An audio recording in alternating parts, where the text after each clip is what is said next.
ও দাদা, এই যে টাকা পড়ে গেল আপনার, এই সব টাকাগুলো আপনার পেছনে পড়ে গেল, কিভাবে টাকা রেখেছিলেন পড়ে গেল? জানি না আমি। দেখেন তো, চেক করেন তো আছে কিনা টাকাগুলো। আমার টাকা নাই তো। এই টাকাগুলো পড়ে গেল আমার কাছ থেকে না, অন্য কারো হইতে হবে। আপনার না? না, সত্যি না? সত্যি নেই। অনেক টাকা তো। এই টাকা সত্যি আপনার পড়েনি? না, সত্যি নয়? সত্যি। কত বয়স?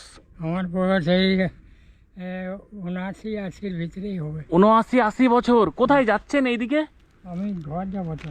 ঘরে? ঘর কোন দিকে? ঘর এই যে টুটুয়া। টুটুয়া ঘর? হ্যাঁ। হেঁটে হেঁটে এত দূর যাচ্ছেন কেন? আমি গাড়িয়ে যাইনি, 10 টাকা ভাড়া চাই।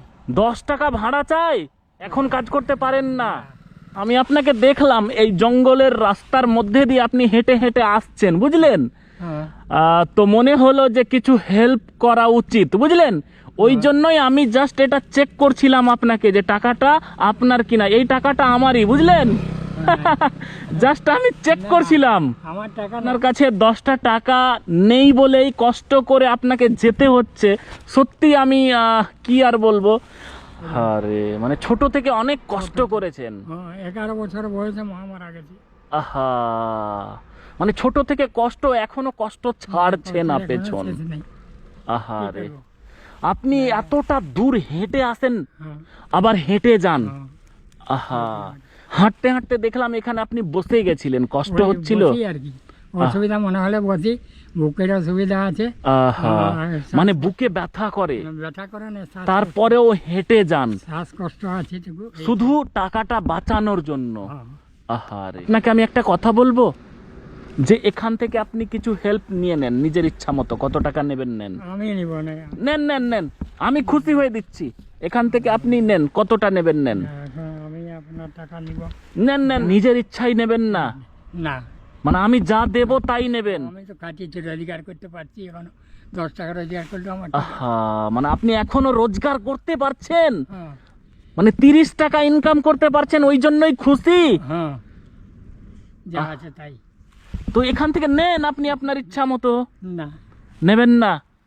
আহারে, সত্যি ভাবুন, যে অবাক হয়ে গেলাম। উনি বলছেন এখনো আমি ইনকাম করতে পারছি, মাত্র 30 টাকা ইনকাম হয়, আর কষ্ট করে হেঁটে যায়, হেঁটে আসে, ওটাই আপনার হয়ে যায়, চলে। আমার এই যে ওই যে ভাই আছে ঘরে, ওরা করছে তো যা করছে। আপনার ভাই যে ঘরে আছে আপনাকে দেখে, তাই তো? বাহ, সত্যি স্যালুট জানাই এরকম ভাইকে। আর আপনি দাদা হিসাবে যে সততার পরিচয় দিয়েছেন, সত্যি অবাক হওয়ার মতো। তো নেবেন না আপনি ইচ্ছা মতো এখান থেকে? আমি যা দেবো তাই। এখান থেকে তাহলে আমি কিছু টাকা দিচ্ছি, ঠিক আছে? এখান থেকে কিছু টাকা আমি দিলাম, ঠিক আছে?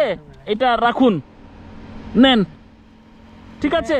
এটা এখন ওকে দিলে আমি খুশি হয়ে দিলাম। বাইকটা দেখতে পাচ্ছেন, এই যে বাইক, আমার যে বাইকটা দেখতে পাচ্ছেন, এই বাইকটা যেদিন আমার 1 মিলিয়ন ফলোয়ার্স কমপ্লিট হবে, সেদিন আমার একজন ফলোয়ারকে এই বাইকটা আমি গিফট করে দেব। এটা কিন্তু এর আগের ভিডিওতেও বলেছি, এবারও বলছি।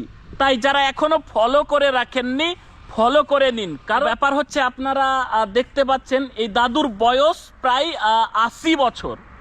উনি লোধাশুলি আসেন। গ্রামের নাম কি আপনার? টুটুয়া।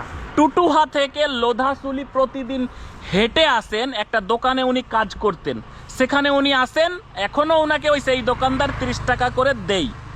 এখন কিন্তু ওনাকে কাজ করতে হয় না। আগে উনি প্রায় 12 বছর দোকানে কাজ করেছেন, তার জন্য দোকানদার এখনও 30 টাকা করে দেই। তো উনি আসেন 30 টাকা নিতে প্রতিদিন হেঁটে, তাই তো? হেঁটে আসেন আবার হেঁটে যান, এতটা রাস্তা। এখন উনি দাঁড়িয়েছিলেন, বসেছিলেন, বুকে ব্যথা, ওনার বুকে ব্যথা হচ্ছিল বলে বসে গেছিলেন। ব্যথা মানে শ্বাসকষ্টটা আছে। শ্বাসকষ্টটা আছে। তো ব্যাপার হচ্ছে, আমি যতটুকু পারলাম আপনাকে হেল্প করলাম। ঠিক আছে, ঠিক আছে। খুশি হয়েছেন? খুশি। হ্যাঁ, খুশি। খুশি হয়েছেন। আর যারা ভিডিওটা দেখছেন, সকলে ভিডিওটা একটু শেয়ার করে দিয়েন, আর এরকম মানুষের পাশে দাঁড়াবেন, ঠিক আছে দাদু? তাহলে হ্যাঁ, ঠিক আছে। আর তো ব্যাপার হচ্ছে যে, উনাকে আমি বললাম বাইকে উনি যেতে চাইছেন না।